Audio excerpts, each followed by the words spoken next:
Hello friends, அஸ்ஸலாமு அலைக்கும். Welcome to காஃபெமி ரெசிபி. இன்றைக்கி நம்ம சேனலில் பார்க்க போகிற ரெசிபி என்னென்னா ஒரு டிஃபன் பாக்ஸ் ரெசிபி தான். இது வந்து ரொம்ப ஈஸியாக இருக்கும். அந்த மாதிரி ஒரு ரெசிபி தான் நான் இன்றைக்கி காமிக்க போகிறேன். ரொம்ப ஹெல்த்தியும் கூட, டேஸ்ட் வைஸ் அட்டகாசமாக இருக்கும். ஸோ வந்து அந்த ரெசிபி தான் உங்களுக்கு இன்றைக்கி காமிக்க போகிறேன். இப்போது விற்கிற வேலைக்கு வந்து கண்டிப்பாக தக்காளி சாப்பாடெலாம் செய்யவே முடியாது. எல்லாத்தினாலே நார்மலாக ரொம்ப கம்மியான பொருளை வச்சு ரொம்ப சூப்பராக செய்யலாம். அதுதான் எப்படின்னு நான் உங்களுக்கு காமிக்க போகிறேன்.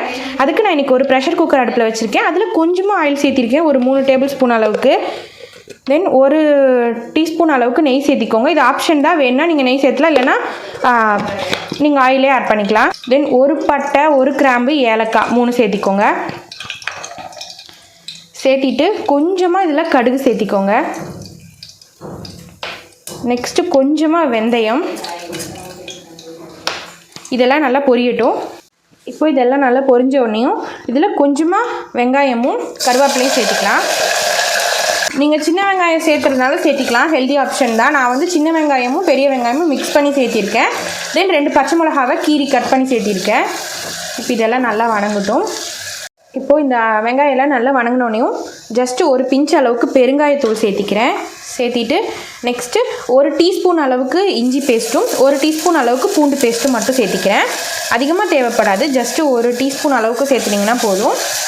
இப்போ இதை நல்லா மிக்ஸ் பண்ணி விட்டுடலாம். இதோட பச்சை வாசனை போகிற வரைக்கும் நல்லா வணக்கி விட்டுருங்க. இப்போது நல்லா வணங்கிருச்சு. வணங்கினோடனையும் நெக்ஸ்ட்டு ஒரு பாதி தக்காளியை மட்டும் நான் இந்த மாதிரி பொடிசாக கட் பண்ணி வச்சுருக்கேன்.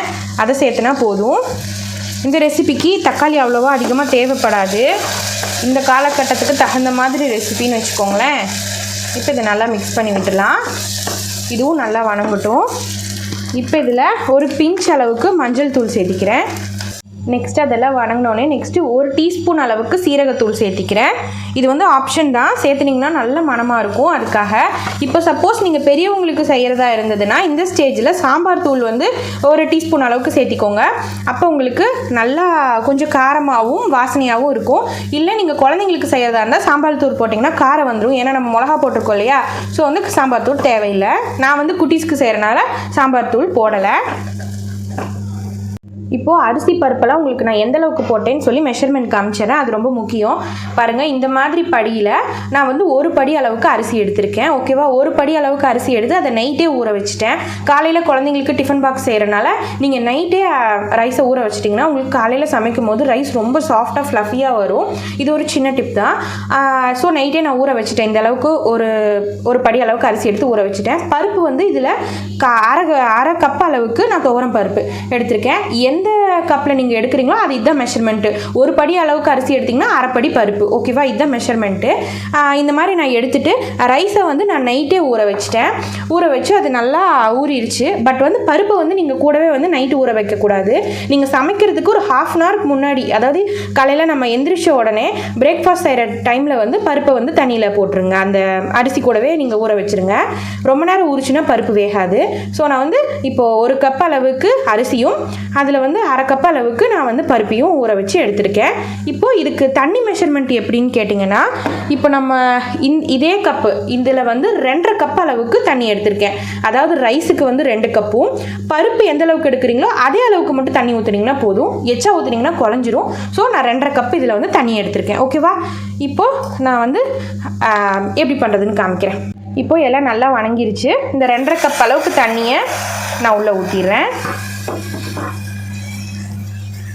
ஊற்றிட்டு இதை நல்லா மிக்ஸ் பண்ணி விட்டுருங்க. இப்போது இதுக்கு தேவையான அளவுக்கு சால்ட்டு சேர்த்திக்கோங்க. உங்களோட விருப்பம், உங்களுக்கு எவ்வளோ சால்ட்டு தேவையோ அவ்வளோ போட்டுக்கோங்க. இப்போது நம்ம ரைஸை உள்ளே சேர்த்திடலாம். சேர்த்திட்டு காமிக்கிறேன். இப்போ இதை க்ளோஸ் பண்ணி வச்சிடலாம்.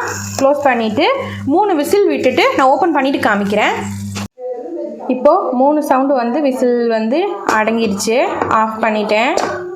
பாருங்கள், நம்ம ரைஸ் சூப்பராக குக் ஆயிடுச்சு.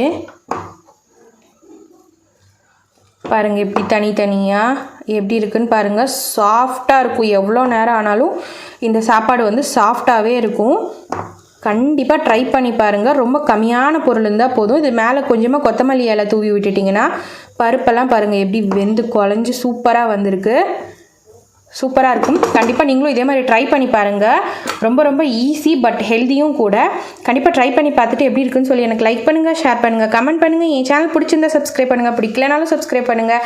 என்னை இன்ஸ்டாவில் ஃபாலோ பண்ணுங்கள். நெக்ஸ்ட் ஒரு யம்மியான ரெசிபியில் நான் மாட்டி வந்து உங்களை மீட் பண்ணுறது வரைக்கும் பாய்.